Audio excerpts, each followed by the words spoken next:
Second chapter का नाम क्या है? Linear equations in one variable, Hindi में एक चर वाले रैखिक समीकरण। अक्सर अब से हम चर को वेरिएबल बोलेंगे और जो चीज़ें नहीं बदलती हैं, कांस्टेंट होती हैं, उन कांस्टेंट को हम कहेंगे अचर। पहले ये चीज़ समझ लेना, ठीक है।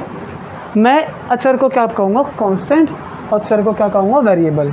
वेरिएबल का मतलब जो चीज़ें बदलती हैं। अच्छा, अब सुनिए ध्यान से।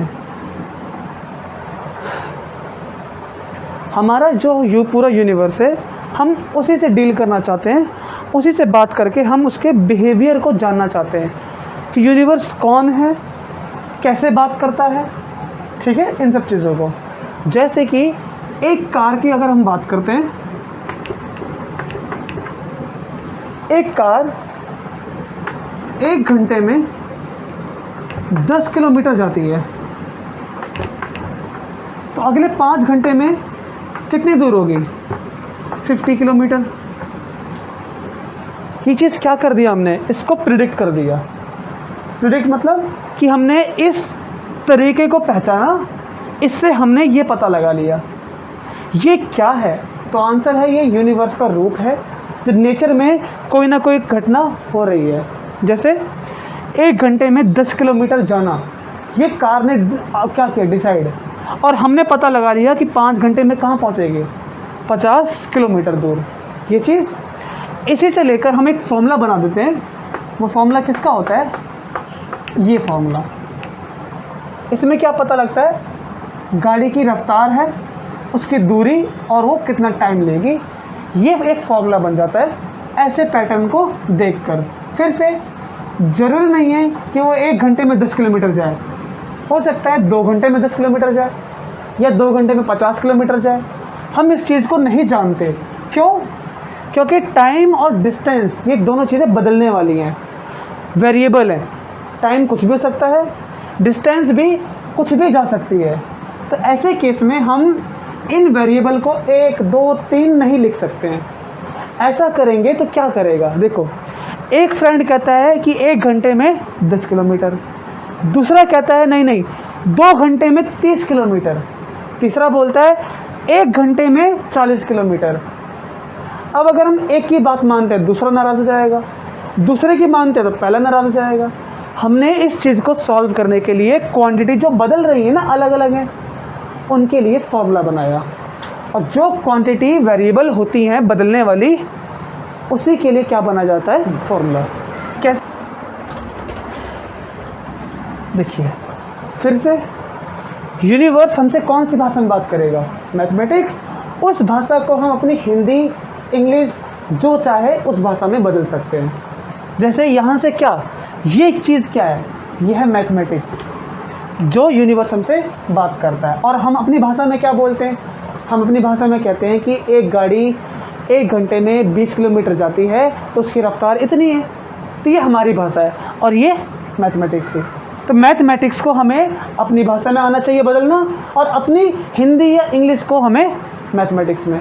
और यही चीज़ हम सीखेंगे इस पूरे चैप्टर में। तो स्टार्ट करते हैं कि कैसे कैसे और क्या क्या पढ़ना है।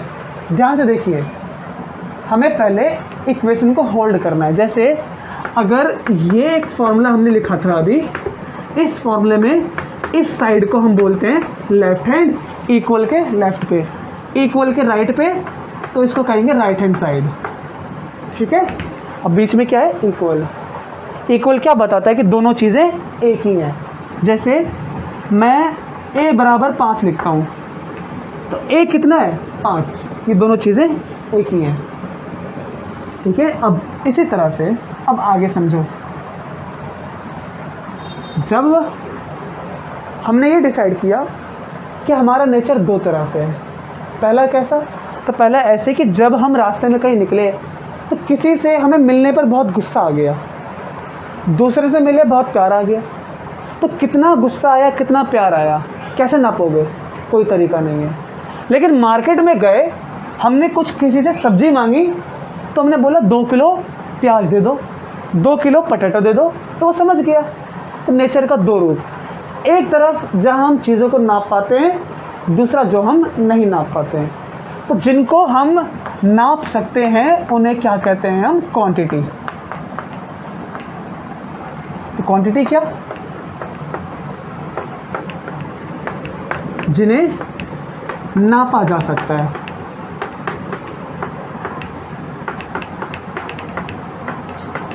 क्या क्या नाप सकते हैं हम नाप सकते हैं किसी की रफ्तार, स्पीड, डिस्टेंस, ठीक है, किसी का वजन नाप सकते हैं हम। तो इन्हें हम कहते हैं क्वांटिटी, जिनको हम नाप सकते हैं। क्वांटिटी को नाप तो सकते हैं, लेकिन किस में नापेंगे? हम ऐसा क्या चीज़ लगाएंगे कि इंसान समझ जाए कि हम किसकी बात कर रहे हैं। जैसे एक दुकान पर हम जाते हैं, हम कहते हैं कि हमें इतने सारे पोटैटो दे दो, तो क्या समझेगा इतने सारे का मतलब? नहीं समझ में आएगा। हम अगर कहेंगे कि 2 किलो पोटैटो दे दो, वो समझ जाएगा। तो किलो क्या है? एक वो रेफरेंस, एक ऐसी मदद ली हमने जिसके थ्रू हमने दूसरे को समझा दिया कि हम कितनी क्वांटिटी मांगते हैं। उस चीज़ को कहते हैं हम यूनिट। तो यूनिट क्या है? एक ऐसा रेफरेंस मतलब किसी की हेल्प लेना, एक ऐसी मदद, एक ऐसा रेफरेंस जिसके वजह से, जिसके थ्रू हम क्वांटिटीज़ को, मतलब इन सब चीज़ों को परिभाषित का मतलब डिफाइन कर सकते हैं। डिफाइन कर सकते हैं कि उनका अमाउंट कितना है। जैसे अगर मैं बोलता हूँ 2 मीटर, तो किसको नाप लिया? किसकी बात कर रहे हैं? डिस्टेंस की। मैंने बोला 5 किलो, तो किसकी बात कर रहे हैं? वज़न की, मास की, इन सब चीज़ों की। यही चीज़ हमें पहले समझना है स्टार्टिंग में। अच्छा, उसके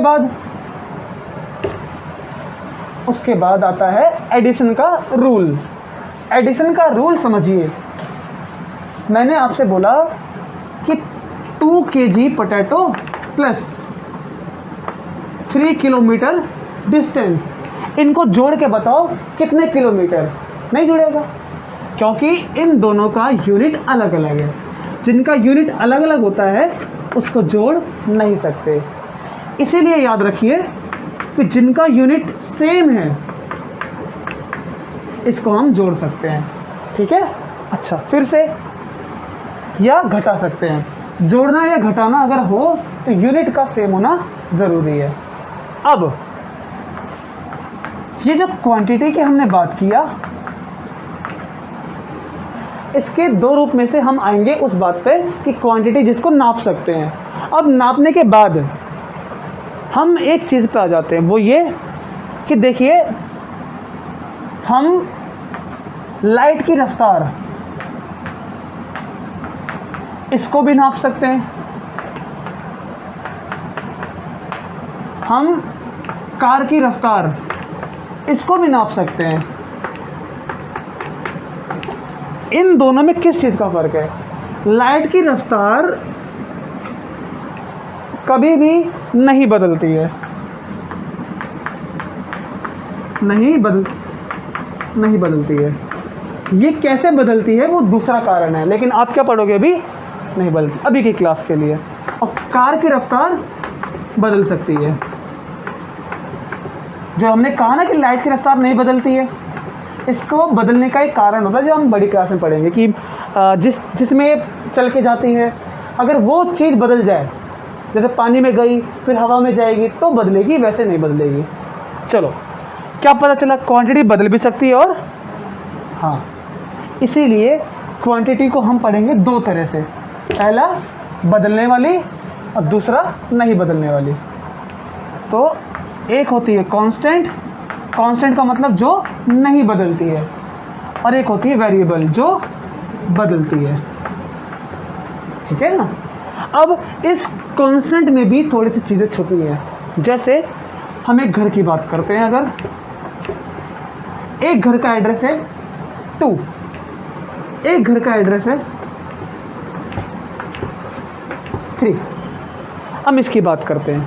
देखो, अगर मैं आज पूछता हूँ कि एड्रेस कितना है 2, कल पूछूंगा तो 2, परसों पूछूंगा तो 2, कभी भी पूछूंगा तो इस घर का एड्रेस नहीं बदलेगा। ऐसी चीज़ों को बोलते हैं कभी ना बदलना, परमानेंट कांस्टेंट। परमानेंट का मतलब जो पूरी तरह से फिक्स हो गए, वो नहीं बदलेगा।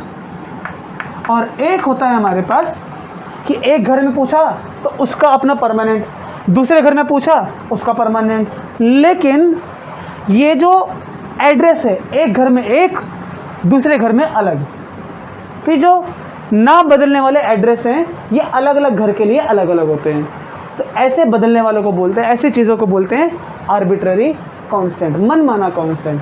फिर से इसमें आके पूछो इसका 2 एड्रेस, उसका 3 एड्रेस, किसी का पूछा 4 एड्रेस, तो क्या पता चला? एक घर के लिए, एक इक्वेशन के लिए अपना कांस्टेंट, दूसरे घर के लिए अपना कांस्टेंट, लेकिन अलग है ना, ये बदल गया। तो ऐसे कांस्टेंट जो एक घर के लिए फिक्स होते हैं, दूसरे घर के, अपने घर के लिए दूसरा फिक्स, तीसरे घर के लिए तीसरा फिक्स, लेकिन अलग अलग घर के लिए अलग अलग है। तो ऐसे एक कांस्टेंट को बोलते हैं हम, एक दूसरा बोलते हैं आर्बिट्ररी कांस्टेंट। आर्बिट्ररी मतलब मनमाना, ये अलग अलग हो सकता है अलग अलग इक्वेशन के लिए, अलग अलग इक्वेशन के लिए अलग अलग। ये बहुत ज़रूरी है, इसी से हमारा डील चलता है। इसी चीज़ को हम दिखलाते हैं ए से, बी से, सी से, डी से। जो परमानेंट होता है वो कौन सा? जैसे लाइट की रफ्तार, एक आएगा पाई, ये कांस्टेंट ऐसा जिसकी वैल्यू कभी नहीं बदलती, इसकी वैल्यू हमेशा 22/7 होती है। चाहे आप कहीं भी चले जाओ, मंगल ग्रह पे या चांद पे, ये कभी नहीं बदलेगा।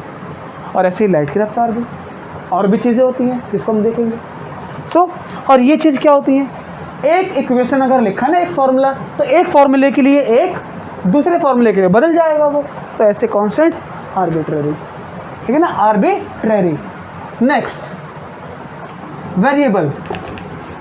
वेरिएबल क्या होते हैं? जो बदल सकते हैं। और जो चीज़ें बदल सकती हैं हमें उसी पे फोकस रखना है। क्यों? जो चीज़ें बदल सकती हैं ना, तो उन्हीं के लिए फॉर्मूले बनाए जाते हैं। जो क्वांटिटी बदल सकती हैं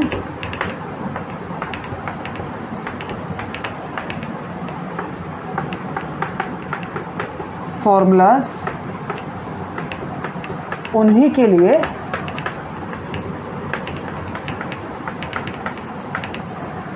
बनाया जाता है।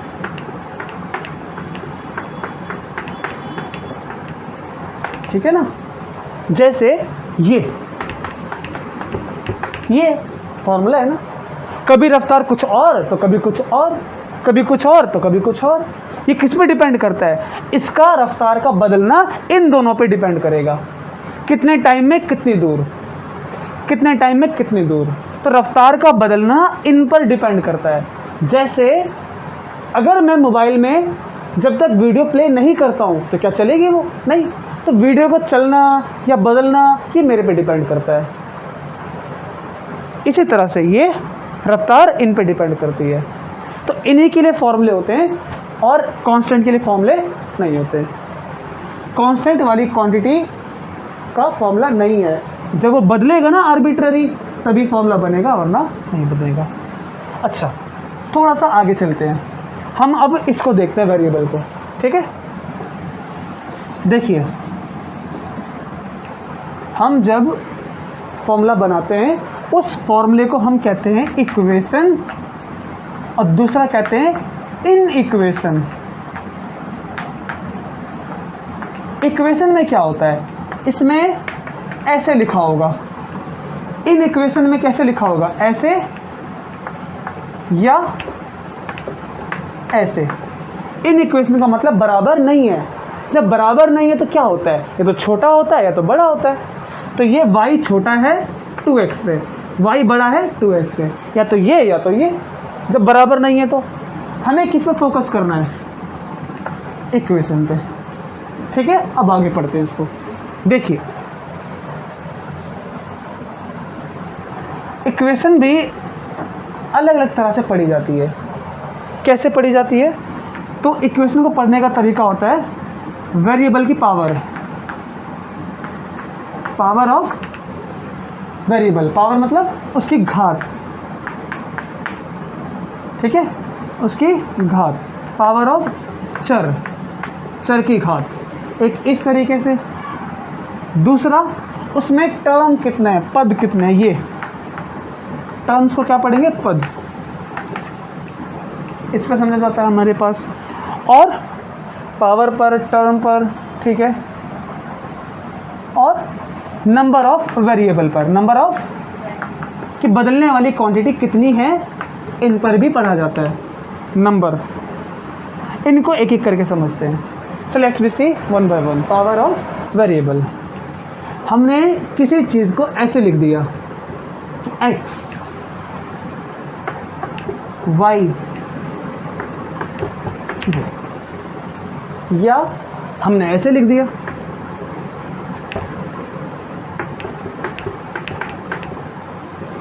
या हमने ऐसे लिख दिया।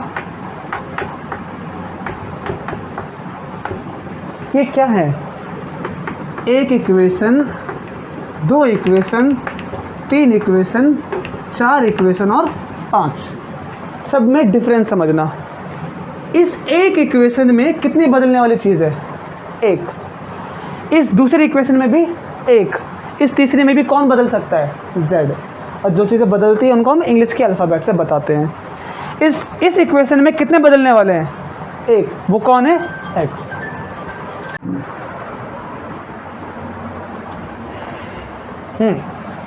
देखिए, इस इक्वेशन में भी बदलने वाला कौन है? x, वो एक ही है। इसमें भी बदलने वाला कौन है? y, वो भी एक ही है। तो इस सब में जो बदलने वाले हैं वो एक हैं। तो ऐसी इक्वेशन को बोलते हैं वन वेरिएबल, जिसमें एक इक्वेशन में बदलने वाला केवल एक होता है। लेकिन अब हम देखेंगे इसको। पहले पावर का मतलब क्या है? पावर का मतलब है कि x के ऊपर इधर कितना लिखा है। इसकी पावर 2 है ना। इसकी पावर 2 का मतलब है कि x की गुणा x से की गई है। ऐसे में क्या होता है? इसकी पावर 1, इसकी पावर 1। जब नीचे वाले ये सेम होते हैं, x और x सेम है ना, इनको बोलते हैं बेस, इसको बोलते हैं पावर। क्या बोला मैंने? एक को बोलते हैं बेस। बेस मतलब आधार। ये बेस है, ये पावर है। अब फिर से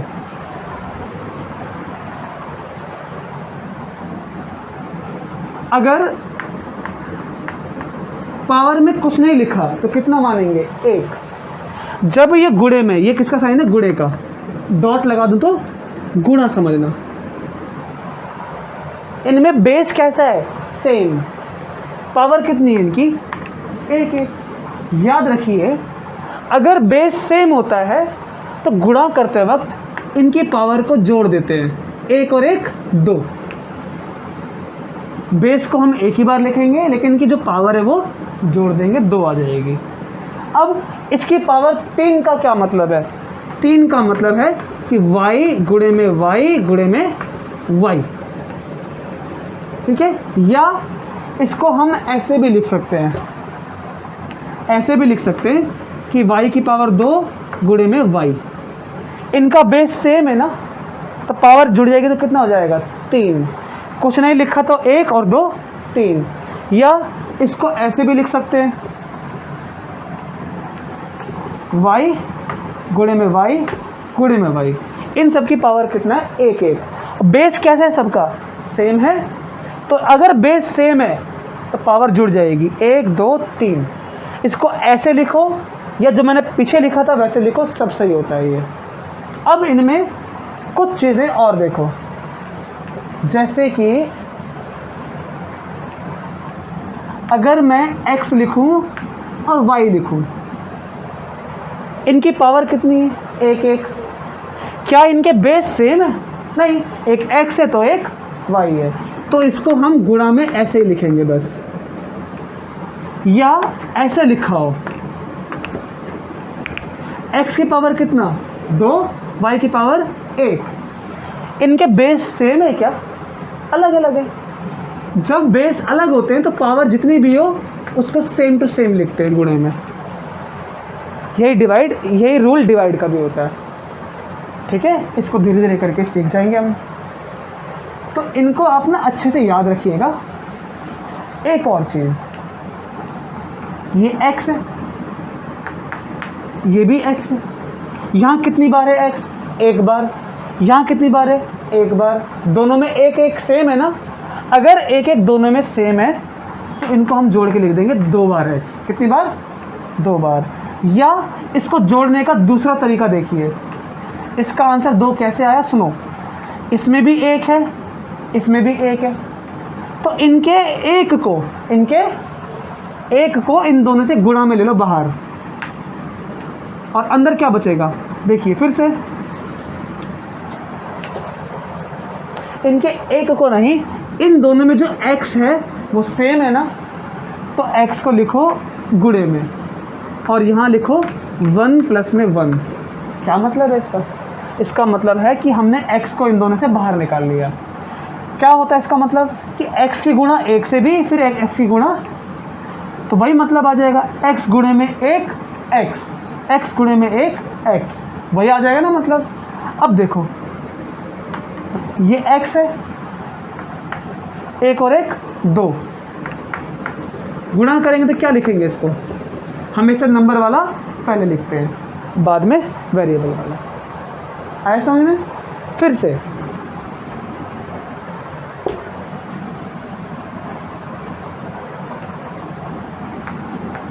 टू एक्स प्लस एक्स, ये 2 बार, ये 1 बार, कितनी बार आ जाएगा? 3 बार। कैसे? इन दोनों में से x को बाहर लिखो तो यहाँ से x हट जाएगा तो कितना बचेगा? 2, और यहाँ पर 1 बचेगा।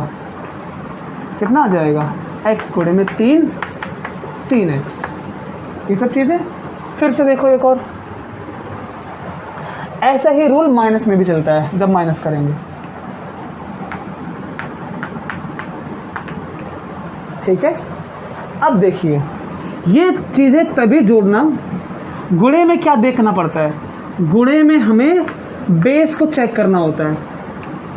अगर बेस सेम है तो पावर जुड़ जाएगी, बेस अलग अलग है तो इसको ऐसे का ऐसे ही लिखेंगे। तो गुणे में क्या देखना पड़ता है? बेस। डिवाइड में क्या देखना पड़ता है? बेस। जैसे x डिवाइड में x, दोनों का बेस कैसा है? सेम है, तो दोनों डिवाइड हो जाएंगे।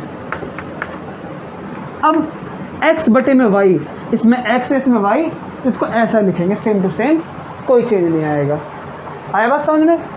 तो बेस को चेक करो, बेस अगर सेम है तो पावर जुड़ जाएगी, अलग अलग है तो सेम टू सेम।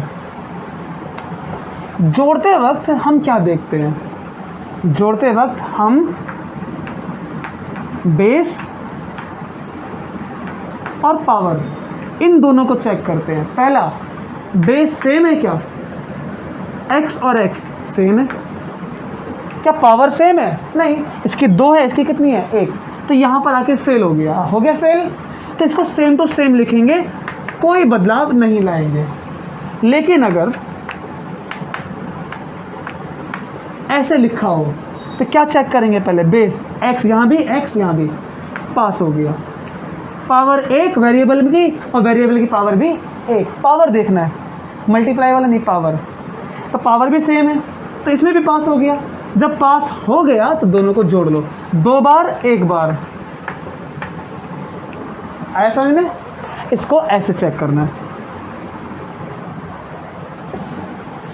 ये कुछ चीज़ें हमें समझ के चलना पड़ेगा। और एक रूल और, जैसे यहाँ पर, अभी इसको चलो बाद में देखते हैं। एक इक्वेशन में x है, एक में 2 है, एक में 3 है, एक में 4 है, ऐसे कर करके हम आगे ले जाएंगे। अब सुनो, इसकी पावर 1 है, लिखते नहीं है तो 1 मानते हैं। ऐसी पावर या ऐसी इक्वेशन जिसमें वेरिएबल की पावर, वेरिएबल x ना, तो ऐसा समीकरण जिसमें चर की पावर वेरिएबल की पावर एक होती है, ऐसी इक्वेशन को हम कहते हैं लीनियर इक्वेशन।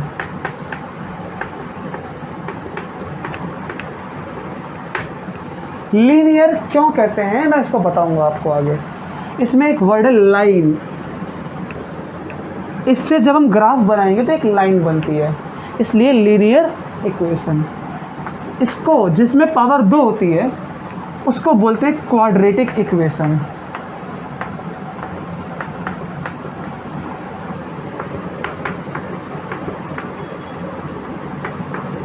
क्वाड्रेटिक इक्वेशन का मतलब द्विघात समीकरण, दो घात वाला समीकरण, और इसको रैखिक समीकरण। इसमें क्यूब, जब पावर 3 रहेगी तो क्यूब, क्यूब मतलब किसी की पावर 3, उसको बोलते हैं हम त्रिघातीय समीकरण।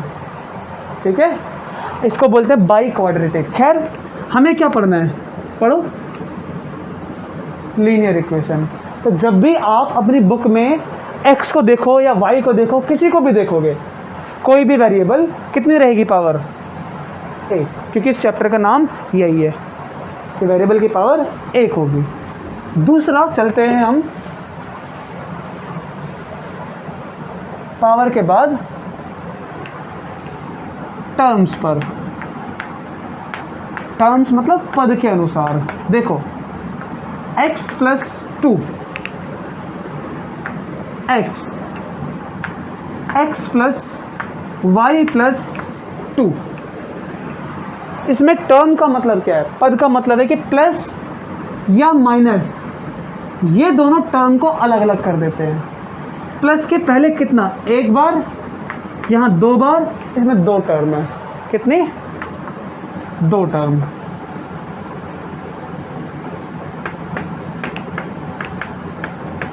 तो इसको बोलते हैं हम बाइनोमियल,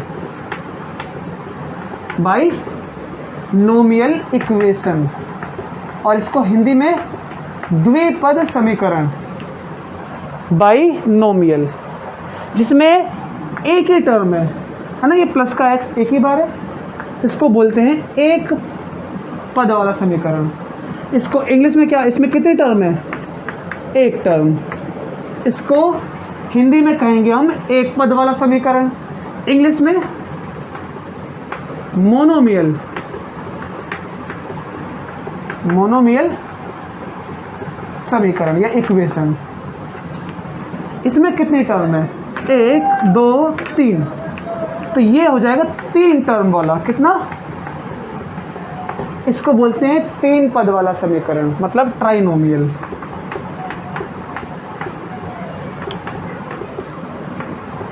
ट्राइनोमियल इक्वेशन। ये बात समझ में आई? फिर से देखो इधर, 1 और 1, 2 टर्म, तो क्या कहेंगे? बाइनोमियल। एक ही टर्म है, मोनोमियल। ये प्लस और माइनस सेपरेट करता है। इधर प्लस के 1 2 3, तो 3 टर्म, ट्राइनोमियल, 3 पद वाला समीकरण। नेक्स्ट आगे थोड़ा सा देखते हैं।